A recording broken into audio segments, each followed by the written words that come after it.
Assalamualaikum warahmatullahi wabarakatuh. Alhamdulillahirabbil alamin. Allahumma shalli ala sayyidina Muhammad wa ala ali sayyidina Muhammad. Kita berjumpa kembali dalam channel Ulama Bicara dan alhamdulillah saat ini kita akan meluncur ke wilayah Luwiliang, Kabupaten Bogor menuju ke pesantren Mama Bakri Sadeng dalam asuhan guru yang kita cintai, Abah Raud Bahar. Kita akan mendengarkan nasihat beliau tentang apa yang saat ini sedang kita alami berkaitan dengan kemelut yang terjadi di negeri ini, khususnya kita saling melaporkan, kita saling membuka aib kita masing-masing melalui media sosial. Betapa gampangnya masalah-masalah yang sebenarnya bukan masalah, akhirnya menjadi masalah. Masalah kecil menjadi besar, orang-orang yang baik nampak buruk, dan orang-orang yang buruk nampak baik. Semua difasilitasi oleh media sosial. Mungkin benar, seperti yang telah dijelaskan dalam hadis Nabi, bahwa di akhir zaman nanti memegang dinullah Islam seperti memegang bara api. Jadi ketika kita pegang sangat terasa panas, ketika kita lepaskan, kita bisa jadi orang yang jauh dari Allah. Na'udzubillahi min dzalik. Disinilah pentingnya kita selalu dekat dengan ulama yang memberikan solusi-solusi untuk menghadapi peristiwa yang memang harus terjadi. Ini adalah merupakan desain dari Allah. Lantas bagaimanakah Allah memberikan rambu-rambu untuk bisa melampaui ujian manusia akhir zaman seperti ini? Ikuti perjalanan saya bersama Abah Raud Bahar dari pesantren Mama Bakri Sadeng yang ada di Kabupaten Luwiliang, Bogor. Tetaplah bersama kami, Ulama Bicara. Alhamdulillahirabbil alamin. Akhirnya kita sampai di pesantren Mama Bakri Sadeng di Luwiliang, Bogor, dan alhamdulillah kita telah berjumpa dengan guru yang kita cintai, Abah Raud Bahar. Assalamualaikum, Abah. Waalaikumsalam. Masya Allah, Abah di waktu yang sangat padat sekali, Abah menyempatkan untuk memberikan waktu kepada saya, ini luar biasa. Terima kasih Abah untuk menyempatkan waktu. Karena memang ini kita ingin mendengarkan nasihat Abah. Ini memang masalah penting sekali yang kita hadapi saat ini, Abah. Jadi tentu saja pemirsa ingin mengetahui, mendengarkan nasihat dari Abah berkaitan dengan fenomena akhir zaman. Kita sepakat bahwa kita ini adalah umat akhir zaman ya, Bah, ya. Betul, betul. Di mana fitnah itu muncul dengan bentuk-bentuknya yang baru. Salah satunya adalah melalui media sosial. Betul. Produk media sosial sih memang tidak bersalah, tetapi man behind yang dia membuat media sosial ini menjadi bermakna atau malah merusak. Nah, Abah, kalau kita perhatikan selama ini negeri kita ini kan semacam bergelut dengan kemelut yang setiap saat terjadi, apa-apa menjadi masalah. Betul. Karena apa? Diawali dengan orang begitu muda. Memang benar mulut kita diam, tapi tangan kita yang berbicara. Betul. Sebelum kita masuk nanti bagaimanakah solusinya, bagaimanakah Abah menanggapi masalah ini, Abah? Ya. Memang Rasulullah Shallallahu Alaihi Wasallam sudah menyampaikan di berbagai macam hadisnya bahwa zaman sekarang ini adalah zaman fitnah, terutama bagi agama Islam dan umatnya. Jadi agama Islam dan umatnya ini sekarang sedang dilanda berbagai macam fitnah, berbagai macam problem, berbagai macam kesulitan. Tentu ada pihak-pihak tertentu yang ingin bagaimana Islam dan umatnya tidak maju, tidak berkembang. Bukan saja di Indonesia, tetapi di mana-mana. Kesengajaan, Bah. Kesengajaan. Ada pihak-pihak yang memang ingin merusak Islam. Sejak AAG, padahal apa salahnya?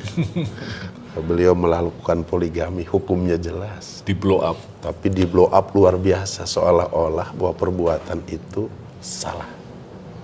Sehingga sempatlah pondok pesantrennya, Betul.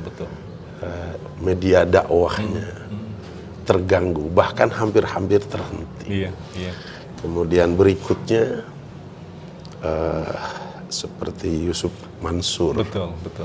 Seorang kiai, seorang ulama yang memiliki dua dimensi. Betul. Dimensi keagamaan dan dimensi pembangunan ekonomi keumatan. Begitu. Tapi hanya mungkin kesalahan sedikit akan tetapi dibesar-besarkan. Porsinya lebih besar, porsi kebeluannya begitu, Pak. Iya, padahal ketika berbicara sodako yang memiliki pahala yang sangat luar biasa, itu memang ajaran Allah Subhanahu wa Ta'ala, begitu. Tapi ketika berbicara soal bisnis, ya tentu di dalam bisnis itu ada untung, ada rugi, ada resiko-resikonya, ada resiko. Ini disamakan antara sodako dengan bisnis, begitu. Karena orangnya sama yang melakukan, begitu, seorang ulama, sehingga dibuatlah seolah-olah dia padahal yang melakukan bisnis kemudian rugi bukan cuma beliau. Di sebelah sana banyak. Tapi kenapa yang di sebelah sana enggak? Seorang tokoh, maka jadi alasan untuk itu, Pak, ya? Yang di sebelah sana enggak diangkat, kok yang ini diangkat. Ini ada apa sesungguhnya? Dan kayak juga kasus Abah yang di masjid di Sentul, ya kan? Seperti kasus Abah ketika di Sentul. Kita kan nggak paham. Ujug-ujug orang itu, kamu nikahkan suami saya. Ya nggak mungkin lah saya sebagai seorang muslim menikahkan seseorang yang non-muslim. Nggak mungkin lah di masjid kita menikahkan seorang yang berlainan agama. Ini adalah merupakan betul-betul artinya pembangunan fitnah, pembangunan bagaimana agar Islam dan umatnya itu dibuat menjadi terpuruk. Jadi memang memproduksi fitnah begitu, Pak, dengan menggunakan media sosial ini, media sosial. Nah, oleh karenanya jauh-jauh hari Allah Subhanahu wa Ta'ala berfirman dalam Al-Qur'an, "A'udzubillahi minasyaitonirrajim wa in ja'akum fasikun binaba'in fatabayyan." Apabila datang seorang fasik membawa sebuah berita, jangan lantas kita percaya sebelum kita melakukan tabayyun. Duduk, tanyakan. Begitu.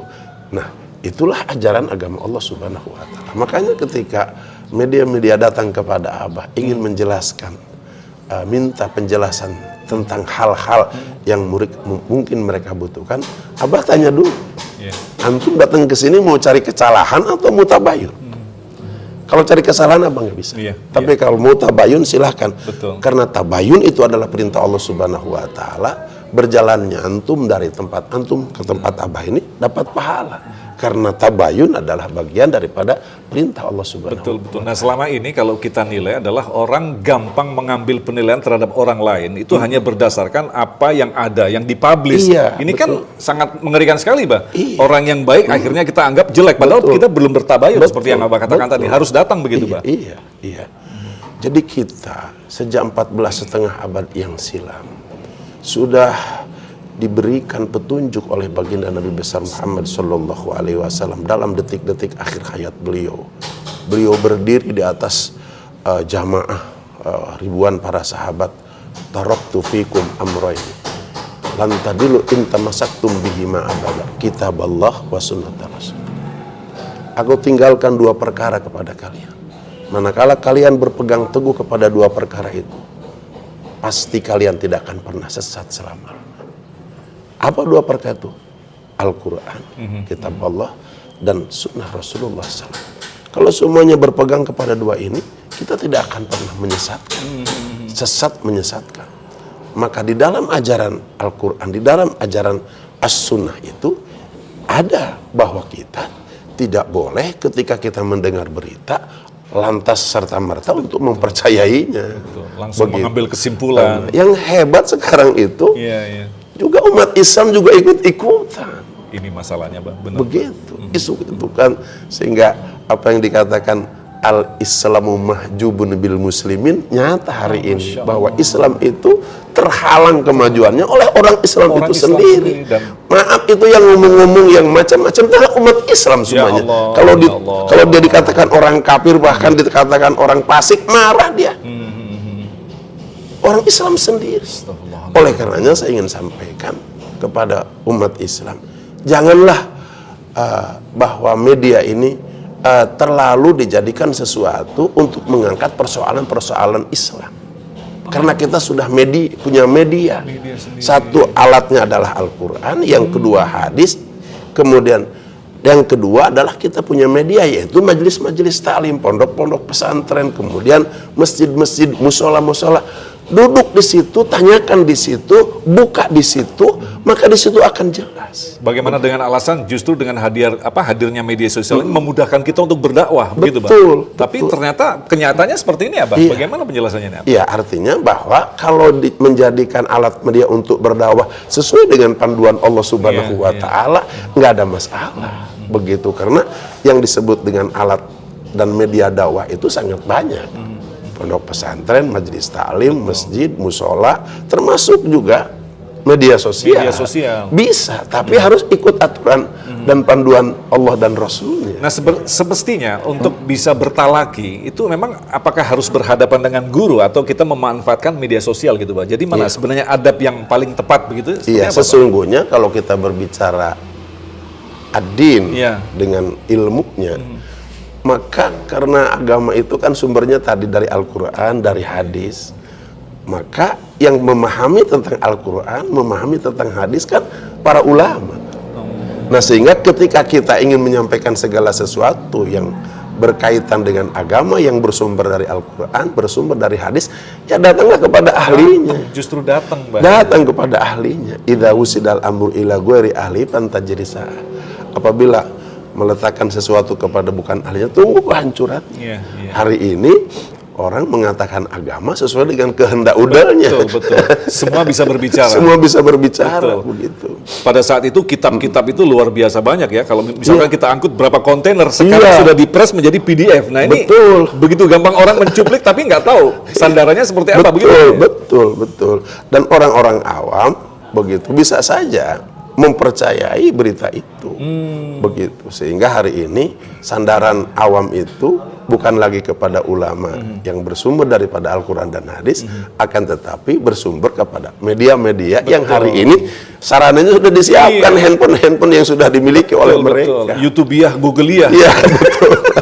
Nah, begitu. Lantas bagaimanakah kita bisa menyikapi kondisi seperti ini? Kan kita tidak mungkin keluar dari teknologi. Betul. Lantas bagaimana kita bisa menempatkan diri? Artinya ada orang mengatakan begini, ketika kita diserang, Islam diserang melalui media sosial. Betul. Bukankah kita juga harus bukan menyerang sih, memberikan tabayun di media sosial? Tapi ternyata Abah tadi mengatakan tabayun harus datang. Nah ini bagaimana kita bisa memberikan solusi dalam masalah seperti ini, Abah? Iya, tadi itu ajaran agama Allah Subhanahu wa Ta'ala, wa in ja'akum fasikun binaba'in fatabayanu. Ketika kita mendengar berita-berita dari orang-orang mengenai seseorang, mengenai pondok pesantren dan lain-lain sebagainya, itu harus datang. Jadi faliyakul khairon auliyasmut, berbicaralah yang baik. Kalau tidak mampu berbicara yang baik, yang benar, lebih baik diam. Itu ajaran baginda Rasulullah Shallallahu Alaihi Wasallam. Ketika kita baru saja mendengar, membaca, mengetahui dari media, sebelum kita tabayun, ya jangan dulu kita percayai, jangan dulu di-share kepada orang, sebelum kita betul-betul mengetahui kebenaran tentang berita tersebut. Jadi ketika ada konflik di media sosial, sebaiknya memang dipertemukan kita, berhadapan begitu. Berhadapan dulu. Jangan diselesaikan justru di media sosial. Jangan.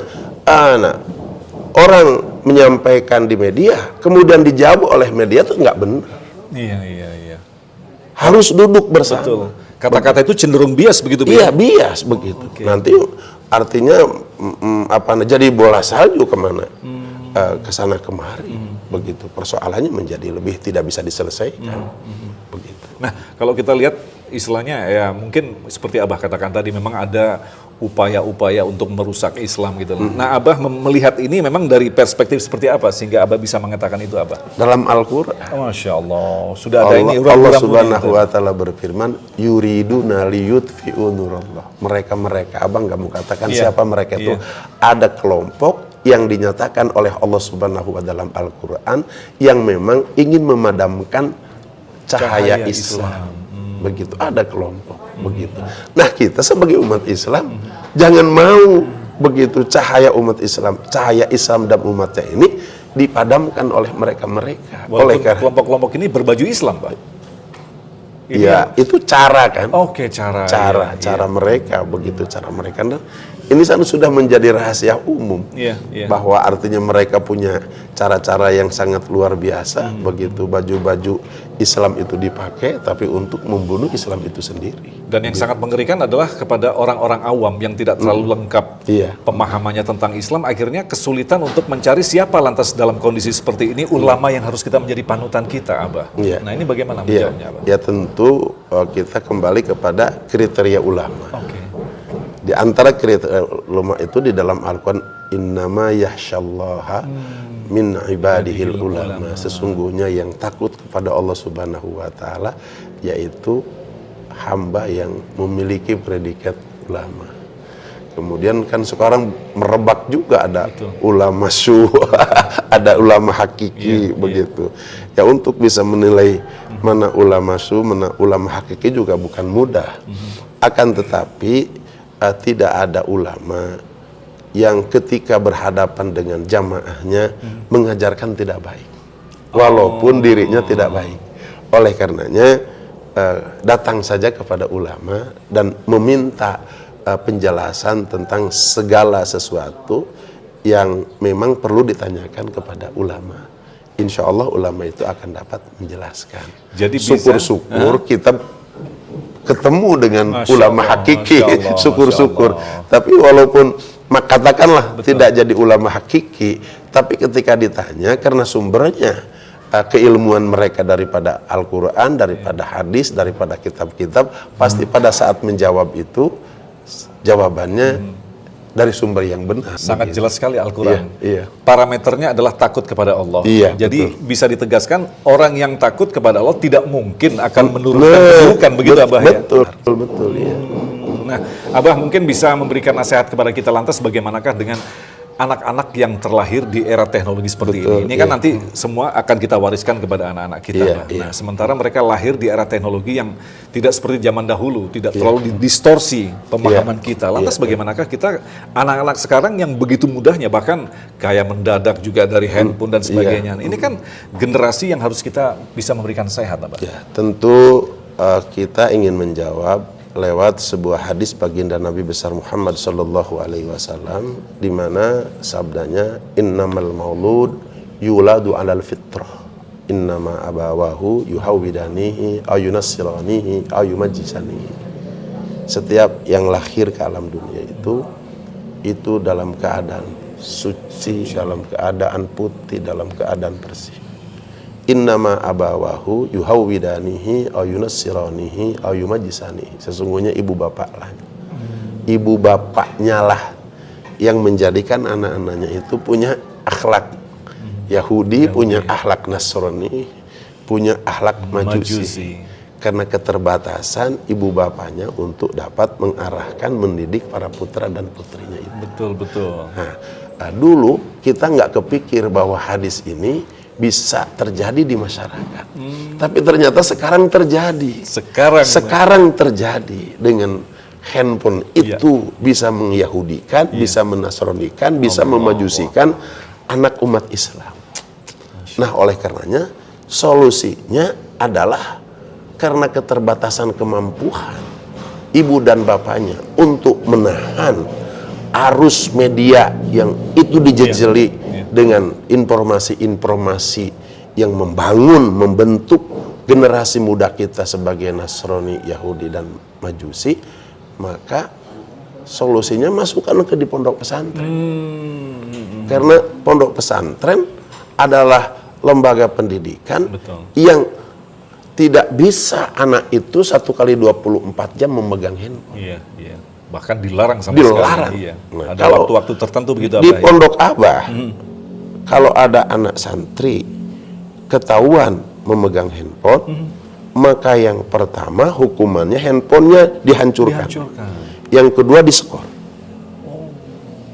Tapi kalau dia menyerahkan, itulah yang diharap. Jadi di sini selama 1 kali 24 jam dan selama mereka ada di pondok tidak ada handphone yang begitu. Jadi satu-satunya jalan untuk bagaimana menjaga generasi muda kita tidak terpengaruh dengan media yang membentuk karakter putra-putri kita menjadi Yahudi, Nasrani, dan Majusi, masukkanlah ke pondok pesantren. Betul. Bukan berarti tugas orang tua selesai dengan menyerahkan anaknya ke pesantren. Iya. Karena orang tua pun juga harus ada pembelajaran agama Betul, juga kan Abah? Begitu. betul, Jadi biar iya. seimbang kan Abah? Iya.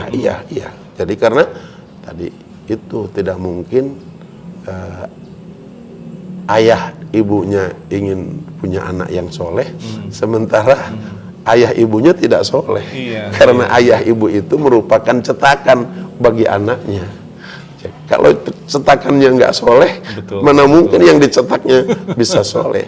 Makanya di pondok itu ada pendidikan buat anak-anak santri, ada juga pendidikan pengajian buat orang tua murid. Begitu, jadi dua-duanya dididik. Ada pembekalan. Iya. Jadi bisa, apakah ini juga bisa ditegaskan bahwa sesungguhnya era di mana kita memegang Islam seperti memegang bara api. Betul. Apa ini memang saatnya? Iya, ini yang Allah. digambarkan oleh Ya Rasulullah SAW. Allah. Nanti di akhir zaman itu agama Islam itu seperti memegang bara api. Masya Allah. Dipegang panas, dilepaskan padam.